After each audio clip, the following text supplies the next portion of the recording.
So Dancing is a digital wellness company, predominantly for the care sector in the US senior living. And it's about enriching lives through music and movement.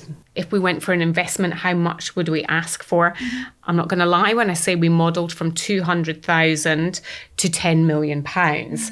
The advice we had was don't pitch for under 2 million. So we were kind of out there pitching for that and more. Which is a big shift to what we have here in Scotland. It's so different.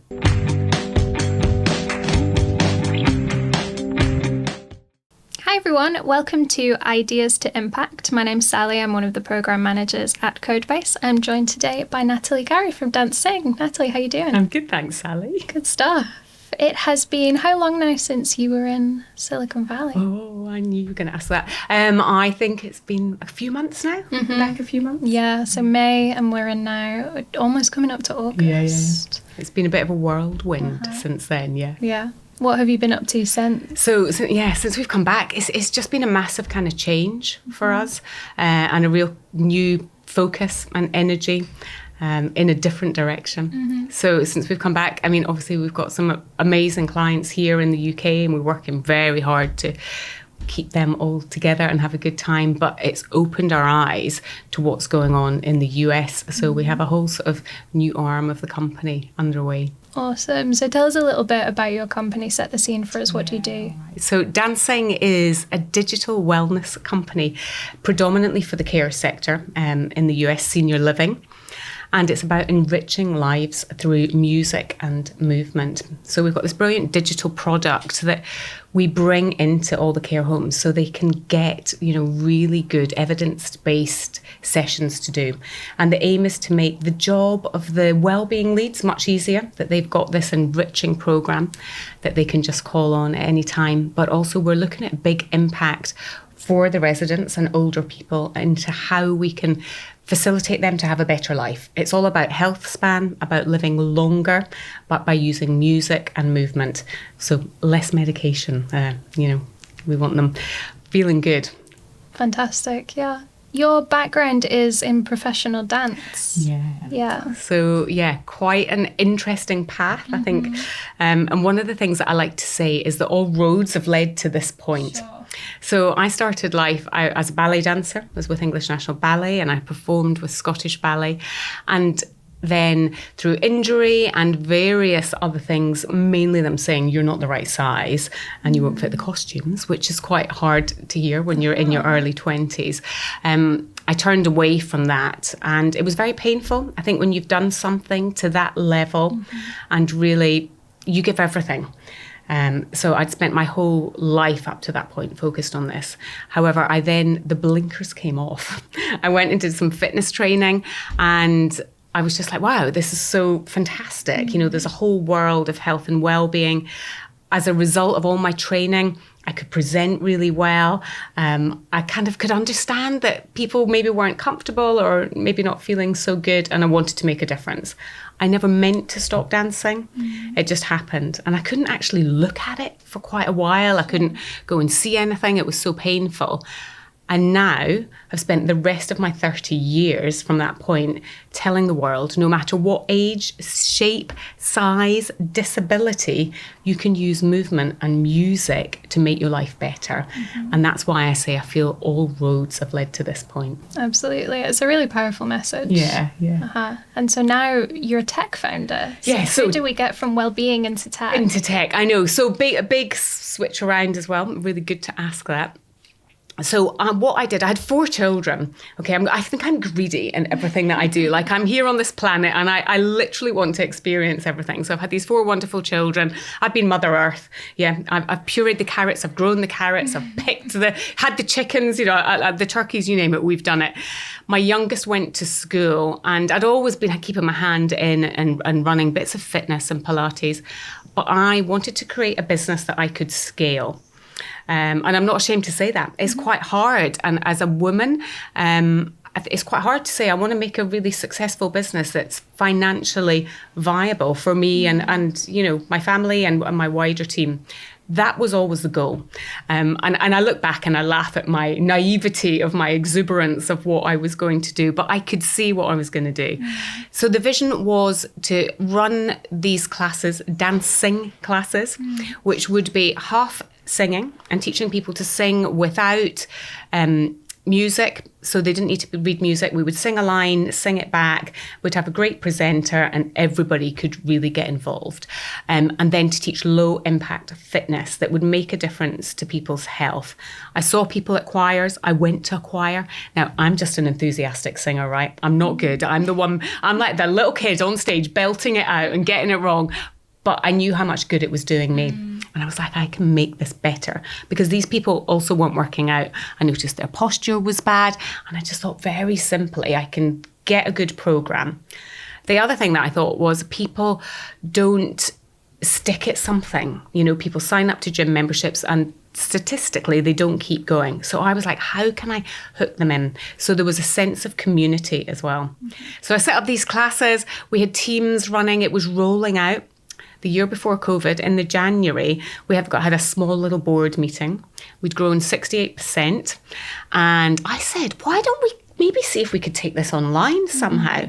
And everyone was like, oh, let's give it another 12 months. Let's see where we are and then let's look at it. Well, COVID hit. Within 4 hours, because I saw it coming slightly, within 4 hours, we taught online. Wow. I know. And we basically offered it for free because we couldn't catch up quickly enough. We offered it for free during the pandemic. 4,000 people joined us across the globe. Wow. Yeah, really impactful. Some people were on their own and we were their kind of voice. We did radio shows, we did fitness sessions, and a really magical thing would happen on a Saturday night that we had this wonderful team of musicians. Yeah, massive thank you if any of them are listening. They basically would come on from their home and it was almost like wartime. They would play music and we would all sit and watch and be part of this live music. It was very special. And that was the first pandemic, furiously behind the scenes. And I think partly I was coping with, my business is maybe gone. Has the world gone forever? Are we ever getting out? What is going to happen? We changed that whole business round to a digital online wellbeing business. So by the time that first lockdown had happened, we were able to open it up as a membership. And we had lots of members. It was really successful. Now, we're up against a lot of big boys now in the industry and the fitness world, and that's quite tricky.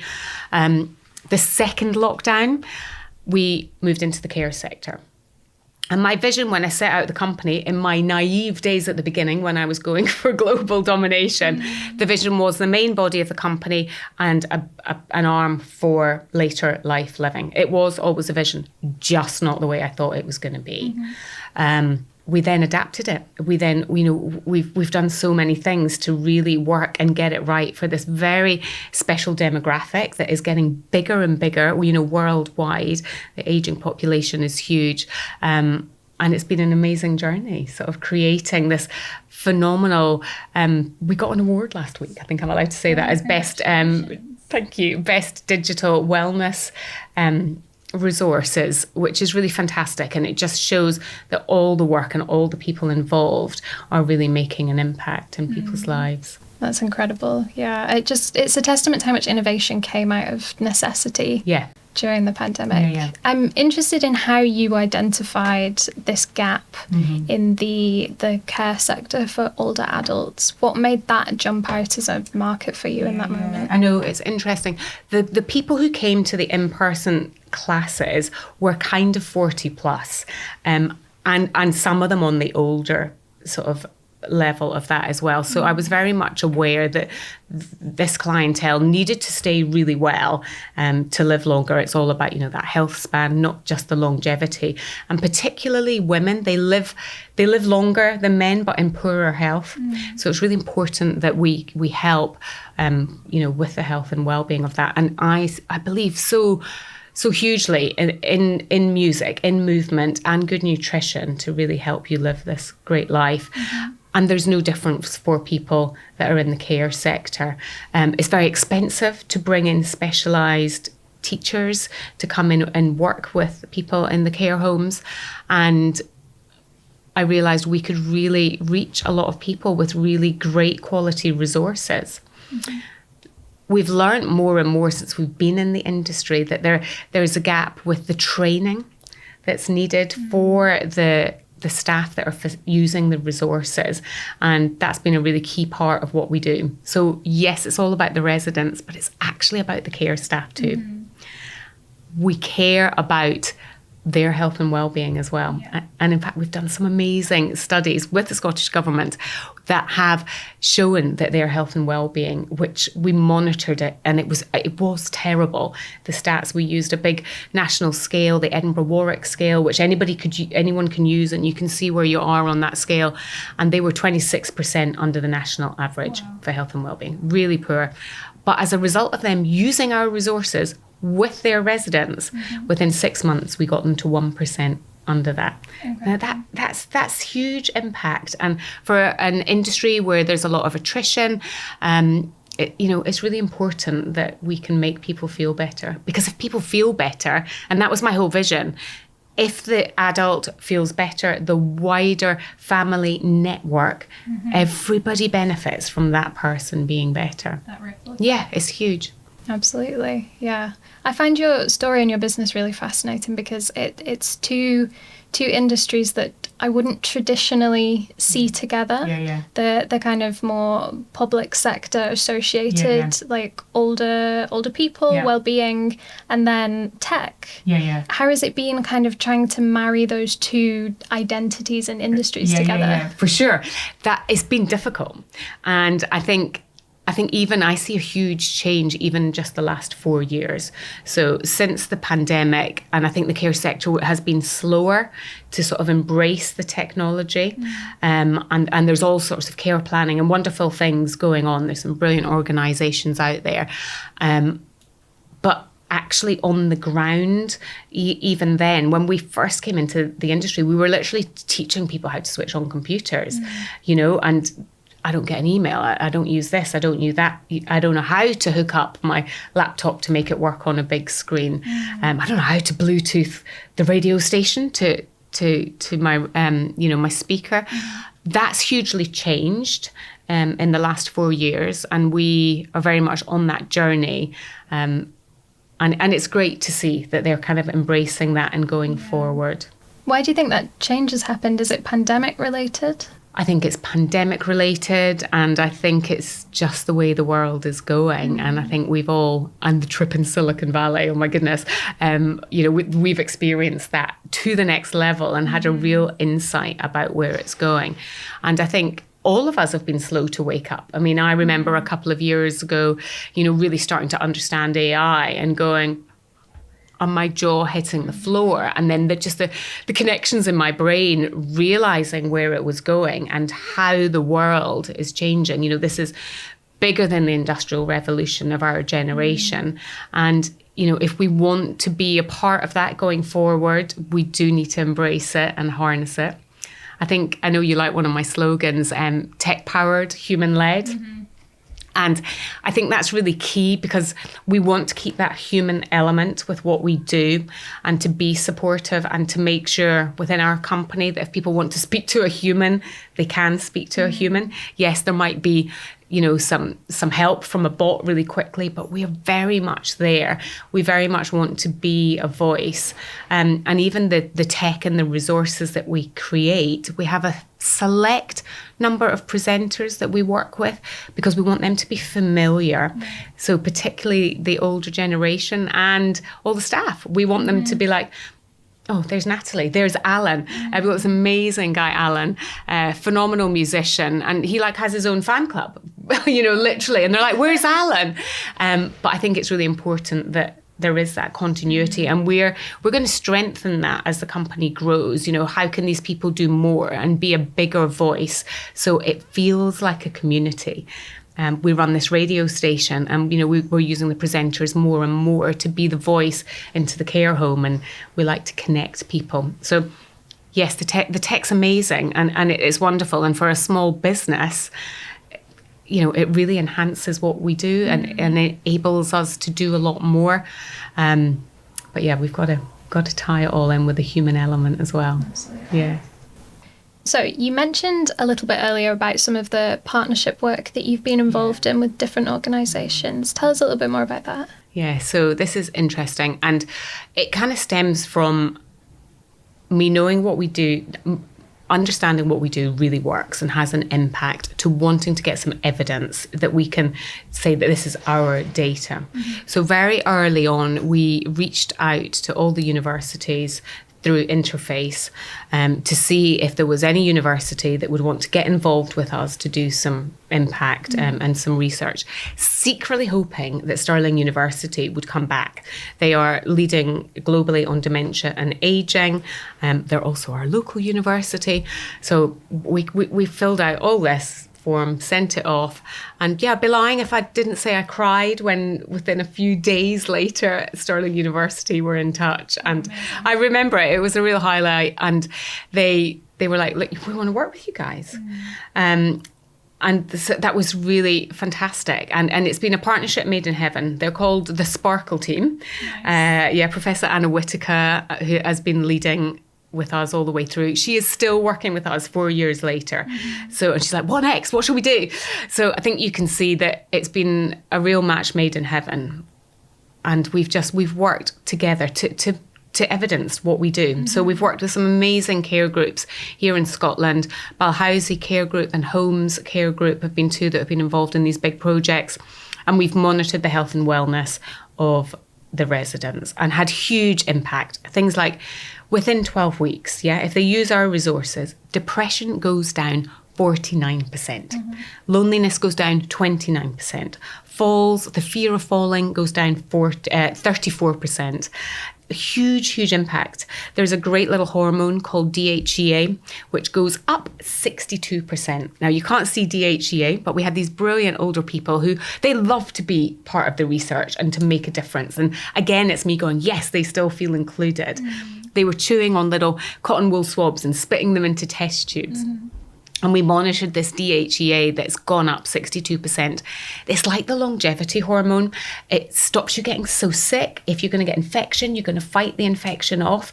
Now, you can't see that, but the fact that we know that's what happens, these people are going to live longer, better lives. So for us to own that data is just amazing. We've noticed that PRN medications have been reduced. Now, that's the psychotics that people use. Now, I'm not a medical expert. There's definitely a time where all these medications are needed. However, there's also a time that I feel you can maybe use, what else could we use rather than reaching for that? Maybe you need it, and absolutely fine. But can we use music to reduce that? And we're working in partnership now with Abbotsford Care and Alison Vale, who are really keen to sort of monitor that and to see what reduction happens. So we're on a big, long piece of research there.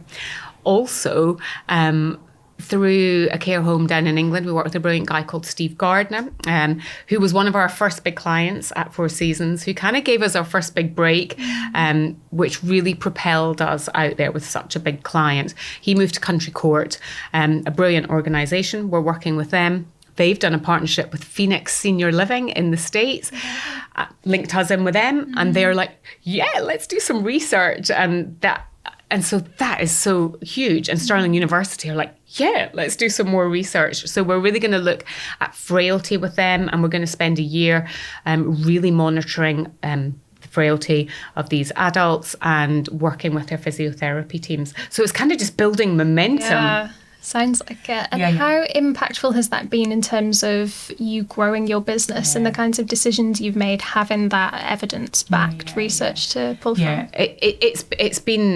It's been fundamental for us. And I think the slightly frustrating thing is I'm someone who always thinks, can't we just do that? Can't it just happen tomorrow? But luckily there's other people with me that go, be sensible, Natalie, it's going to take time. So we've done all this research, but then coming over to Silicon Valley and having that with us, that research, it's given us a lot more gravitas and weight of what we do. We did another project, the GOLD project, which is generating older active lives digitally. That was based from Plymouth University and Stirling, and there was 22 professors involved in that. As a result of that project, the Scottish Government then read that report. Scottish Government then reached out to us, and we were like, yeah, right. And we were like, yeah, really right. And they were like, can we run, another project? Can we see how this works? So last year we worked with Scottish Government and every health board in Scotland. And so there was 66 care homes that we trained, we monitored, we worked with the staff, and they all had our resources, and it's been amazing. And the sort of feedback from there was that every care home in Scotland should have dancing. There's funding issues, so I'll leave that there. I'm still really hopeful that there will be more support going forward, and I'm just delighted that the government have recognised that it's so impactful to people's lives that it's almost like medicine, and to me it should be medicine, and I think it's better than some medications. Absolutely. And if we can use that, so it really has helped to grow the company for sure. Amazing. What advice would you give to other founders who are looking to bring in university collaboration and partnerships? How do they get through the red tape? How do they make an impact when they're reaching out to them? Yeah, so we used Interface, and that was through Business Gateway. So I definitely feel here in Scotland we've been very supported and kind of guided through the paths. And I know some businesses are like, oh yeah, don't do it. They're going to take too much time because there is red tape. I have to say, as a result of working with Business Gateway, this is why we're here today. They've got me involved here.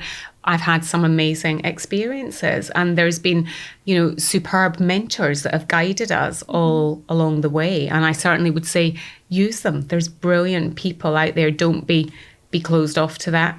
The universities, it does take a lot of work. I'm not a details person. Luckily, my other director is phenomenal on the details. So Claire Hunt is she just runs it so slickly, and I think the university have probably loved that. She worked from a university background before, so I think it's great. So it does take time. I think you very much have to be aware it is going to be a big commitment of your time and energy. For us, it's been hugely worth it. Nice, fantastic. Tell us a bit about Silicon Valley then. Okay, Silicon Valley. So we were at a little bit of a turning point with the business, I think, or I felt it was turning. That Scottish Government contract had kind of fallen away. They had said it should be in every care home in Scotland. I was hopeful that even they would run another kind of project. They haven't. And that felt hard. And I was a bit like, we would given them so much. We literally gave everything to make that project work. And I was a little bit like, what now? Are we, how do we grow? Do we take investment? What are we going to do? So Onyinye is our sort of guidance person. Jason Wagner is our mentor at Codebase. So again, these brilliant people. And Onyinye said to us, oh, you should apply. This is a really cool thing. And then we kind of forgot. And then one day I'd signed up to they do an unfiltered event. Yeah, morning coffee. And it's kind of come and meet everyone. And we work from home.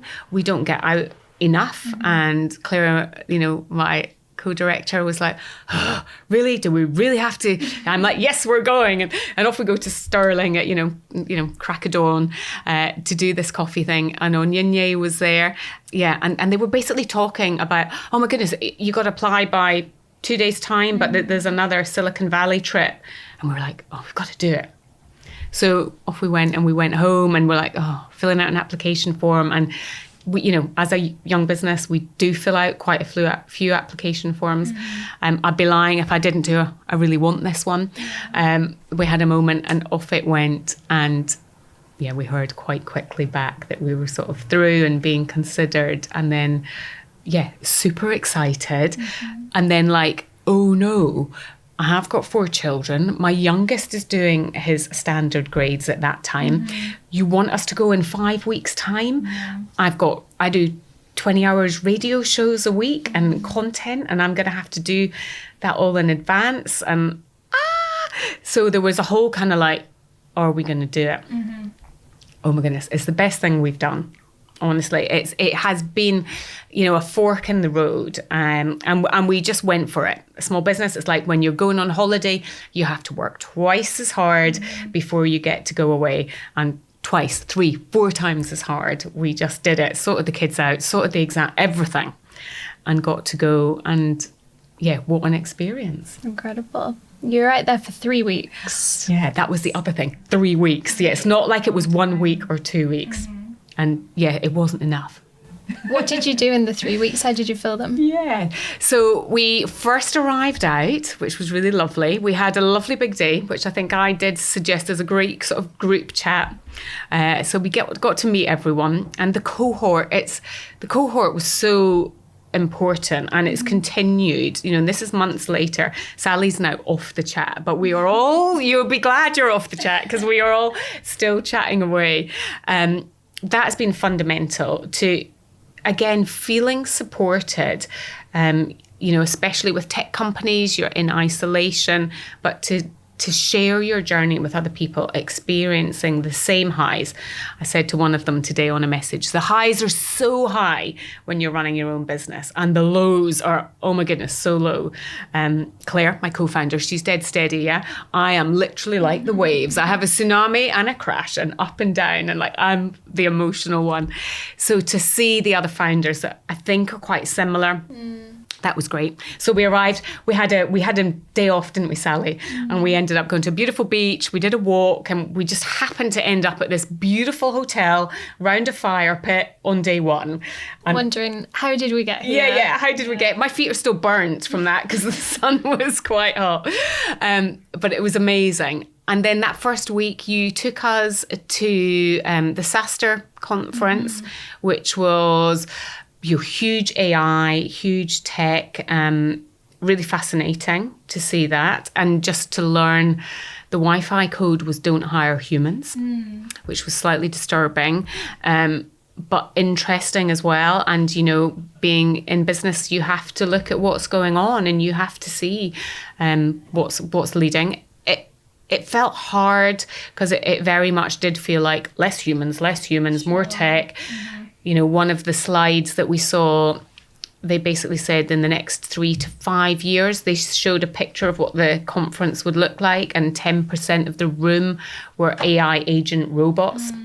And that kind of terrifies me and intrigues me, all in the same thing. So I think I was, terrified, intrigued, interested, and all of that experience. So I soaked it up. We spoke to everybody, learn as much as we could from that experience. Had great food. Yeah, not sure I need to eat another burrito though. So that was really good. Equally, we spoke to some investors, and we were doing some of this pitching as well. And I wasn't sure whether we wanted investment to go out there. And I had a real journey with, if we went for an investment, how much would we ask for? I'm not going to lie when I say we modelled from 200,000 to 10 million pounds. And hey, good fun modelling 10 million pounds. That's a good game. It's a bit like if you win the lottery, what are you going to do? What are you going to do with your business? So it was a really interesting thing. The advice we had was don't pitch for under 2 million. So we were kind of out there pitching for that and more. Which is a big shift to what we have here in Scotland. It's so different. And it felt really possible. And I could have pursued that more when I was out there. But we had a little bit of a sea change after the first sort of 10 days. And I'll tell you what happened. Yes, So we were thinking, right, let's pitch, let's look for this to... let us see if our product will work here and if people will buy it. So I had been reaching out before. So I had done some great prep beforehand in that 5 weeks. Okay. So this was part of us getting ready to go out. And that prep was to reach out. And I unashamedly got onto LinkedIn. And I'm now doing even more on LinkedIn. And I'm unashamedly now using, I don't know if I want this out, I'm now using my Scottish accent to try and get people to speak to me. And it's literally working. So I'm literally getting meetings because they're going, I don't think I can ignore that accent. It's so charming. Yeah. I need to speak to you. So we got onto LinkedIn.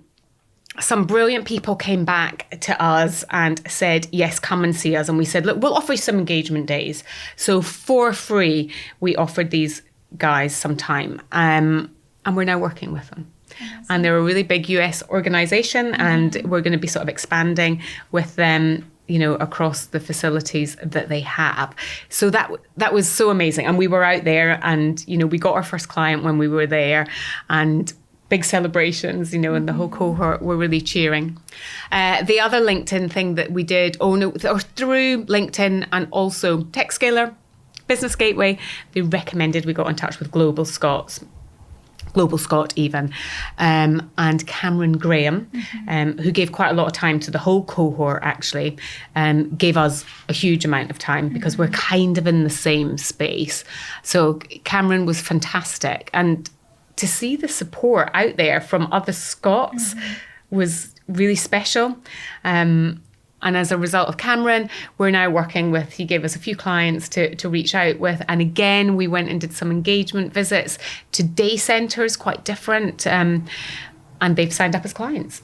Incredible. Which is really fantastic. So we then learnt, oh my goodness, our product works out here. They love it. They value it. They value the research almost even more than in the UK. And they will pay a lot more. So our whole kind of business focus has changed to, we want to maintain these brilliant clients because we've got some amazing partners here in the UK. And if more people come on board, that's great. And we're still there. We've got these key people, but equally we've got some really exciting opportunities now in the US as a result of this trip. And I don't think if we hadn't done that, I don't think we would have got to that point. It's really interesting about that, how the 3 weeks you were out there was kind of a mindset shift journey for you in terms of focus, in terms of scope. What did that feel like to change what you were focusing on so significantly while you were out there? So I think one of the things we did a lot of we did a bit of writing, just Claire and I ourselves, before we came out, of what we wanted to achieve. And I think one of the things we needed to do was to step back from the business so we could look in. And this gave us an opportunity to step back. Sally, we got loads of support from you, which was really beautiful. She was there as a gentle mentor. I was just saying off camera, she was like this little head teacher. She's quite strict. She had to be. You had like 13 of us. A lot of people to keep in check. To keep in check.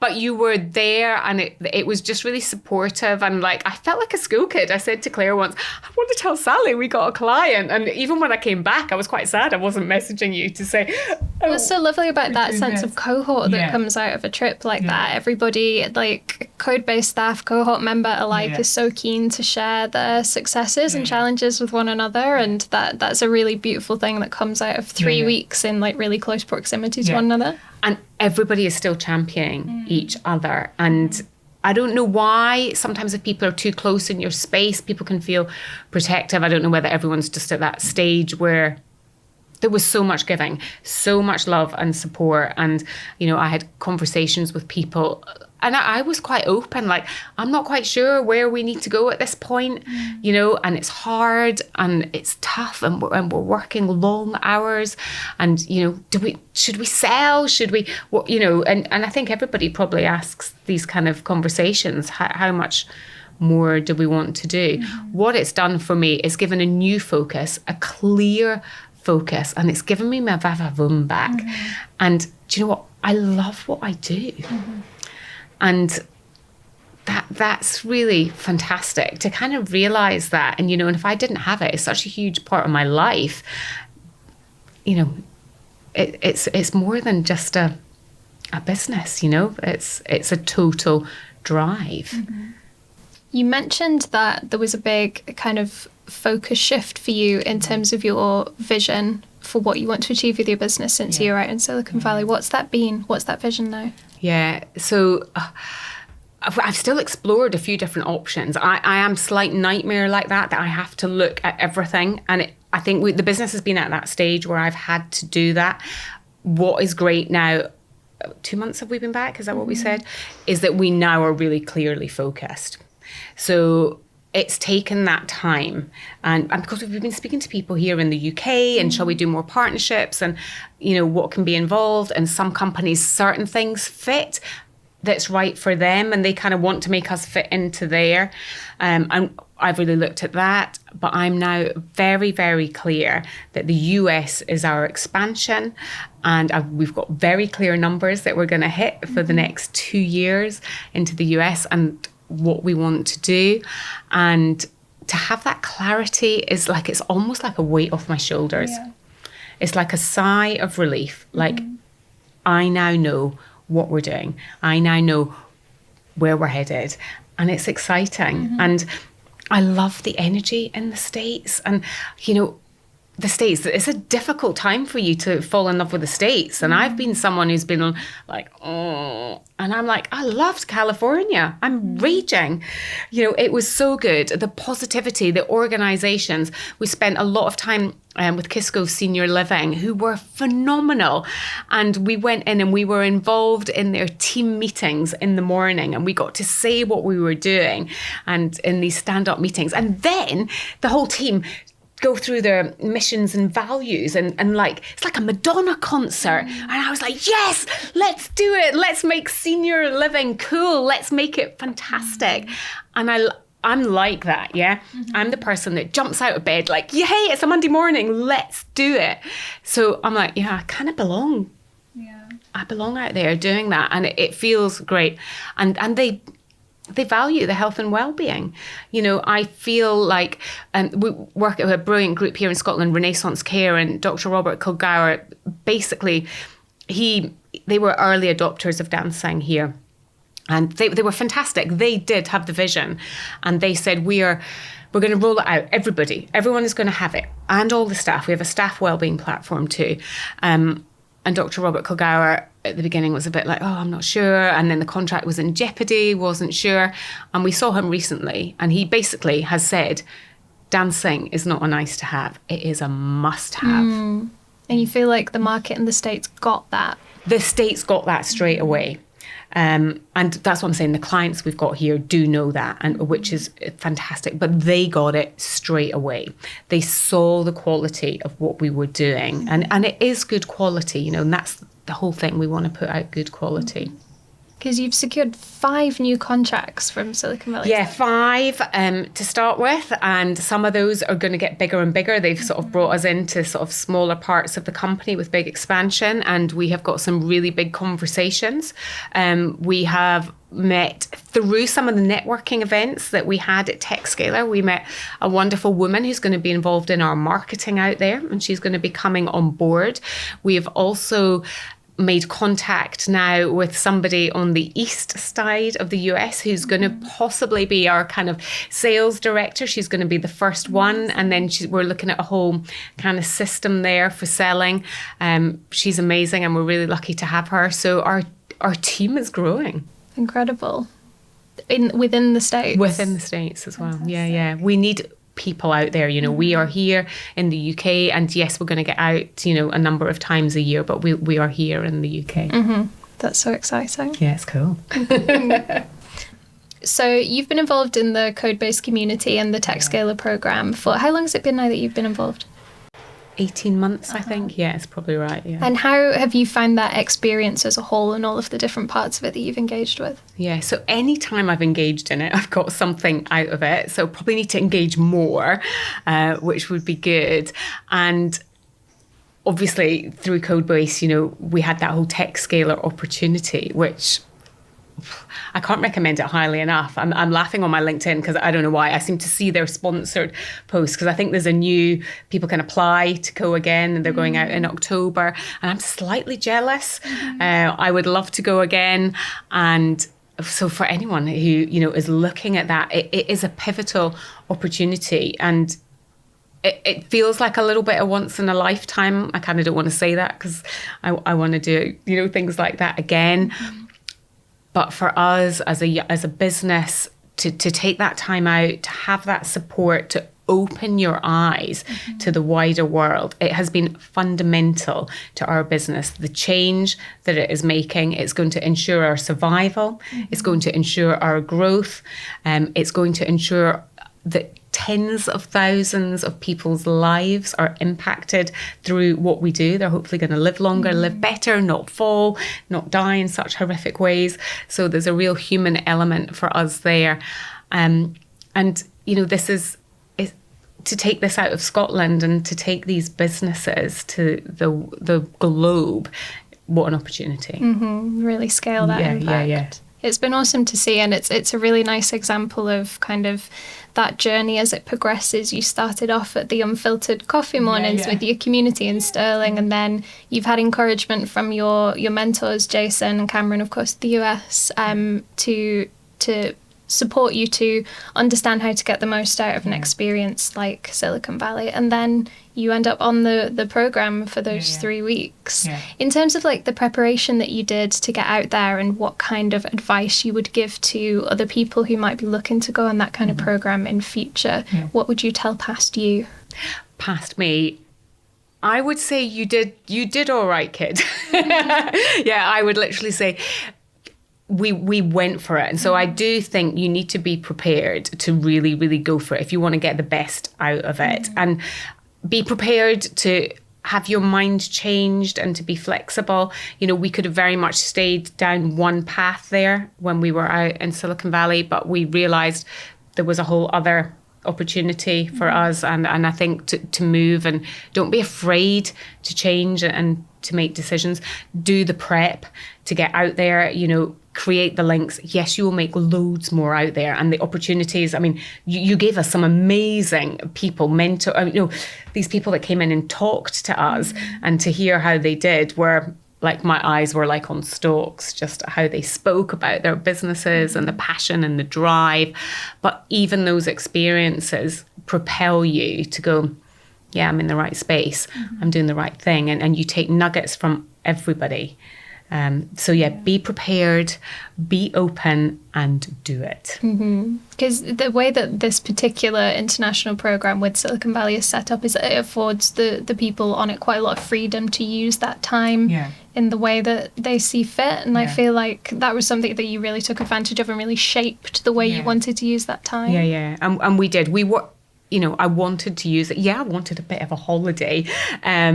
But, we worked hard at that as well, So we knew what we wanted to do. You gave us these amazing office facilities at Mindspace, which I loved going in to work and to be there and to do all that.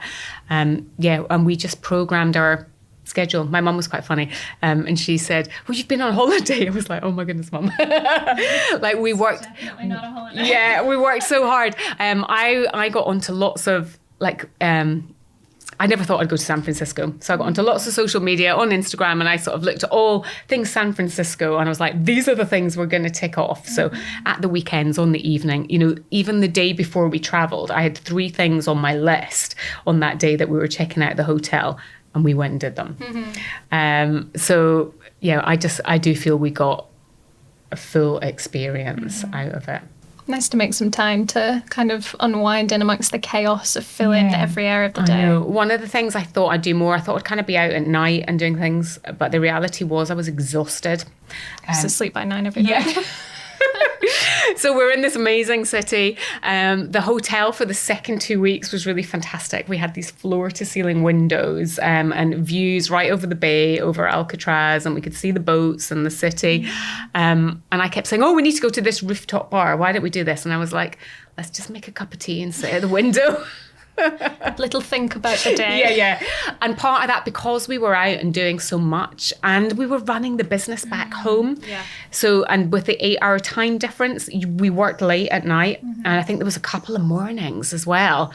We had some early morning calls too. So we did work around the clock. But I wear a Whoop, right? I'm a bit obsessed. I'm health and well-being. So I am a bit obsessed about getting everything right. And if that meant I needed to sleep, I needed to sleep. Because ultimately, I wanted to be the best CEO and founder to get the most out of this experience. So I probably ate better than I eat at home.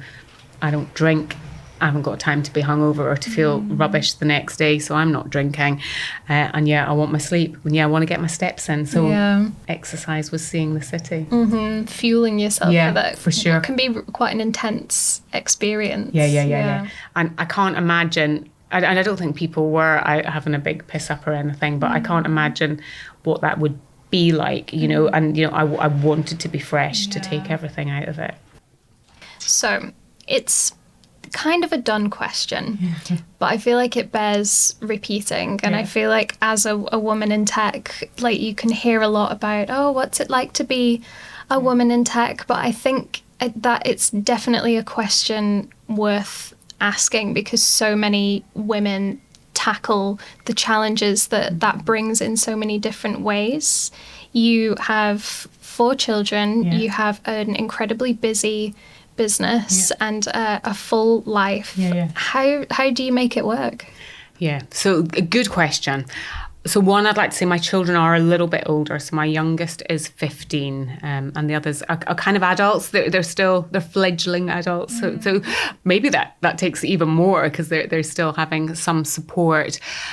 And I appreciate going away for 3 weeks, was a big thing, and it was a juggle. And I think anybody working and who has a family needs the support of the wider family, the wider community around them. So that's hugely important, and I think beneficial to the children, that there's other people and other input. I'm not a perfect mother. I do my best. I get things wrong, but there's other people that can give input. And there's a whole saying, it takes a whole village to bring up a child. I'm all for that. Bring it on. Help my kids. Help my kids anywhere, and then let me help your children. Let me do that.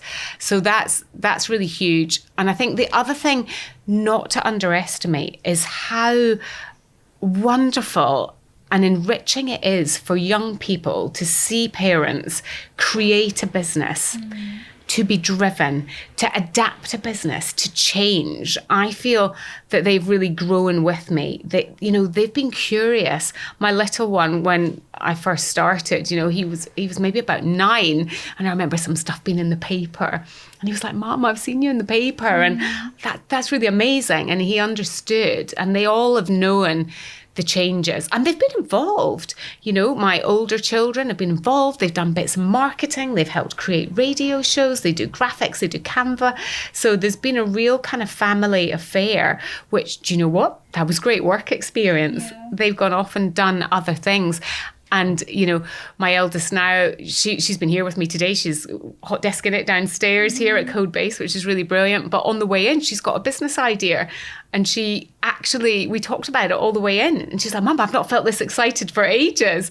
And I'm like, job done. Incredible. Love that. They've observed that journey and almost been on it with you. Yeah, totally. So what you give your children by seeing this and is working as a team with, if you have another half with you, that's fantastic. Or just that wider family connection, community, bring them in. Absolutely. Yeah. So where can our listeners find dancing? Yeah, so you can find us online at dancing.online, and you'll be able to have a look there. We do have a whole sort of individual membership as well, so lots of adults. It's all about helping with longevity, so we've got great resources for them to use. You can sign up and be a monthly user, which is great. If you're in a care home or in the care sector, get involved. We want to have a conversation with you, because we want to work with the whole team and make sure we implement it correctly and how to deliver these brilliant resources. And we have this radio station, which is, it's behind the paywall, but if you're a member, you get to listen to this 24 hours a day. And we're a bit sneaky, because the music, it's my guilty pleasure, it kind of manipulates how we want you to feel throughout the day. Interesting. Yeah, so we change the music beats per minute. So between 6 and 9, we start to lift you up a little bit so you can get on with your day. And then it is full on Sweet Caroline, right? So I kind of apologise. But then we take it down at lunchtime to help you feel kind of connected and safe, and let you chew and let you eat. And then we lift it up again. And then we've got meditations at night time and great music throughout the night. So that's really a wonderful way to connect and just to make you feel good. So all our members, all our care homes have access to that as part of the service. Brilliant. Yeah, and if anyone's interested in getting involved on the business side, whether they want to help us grow it, or they've got something to offer that they really feel they could help us elevate to the next stage, obviously I'm the one that's always open to every single conversation. If you just want to connect, find me on LinkedIn, Natalie Garry. I love to be connected. I love to see other people's journeys. I am that annoying supporter. I do like, I like everything, you know. If I don't like it, I've either not seen it or I really don't like it. But, you know, I want to lift people up as well. And I think in this space and in this world, let's do it together and let's collaborate and be supporters. Amazing. And you definitely did that for our cohort when we were out there. So a big thank you. Yeah, of course. Yeah. Thank you so much for being on the show today. It's been great to chat to you. Brilliant.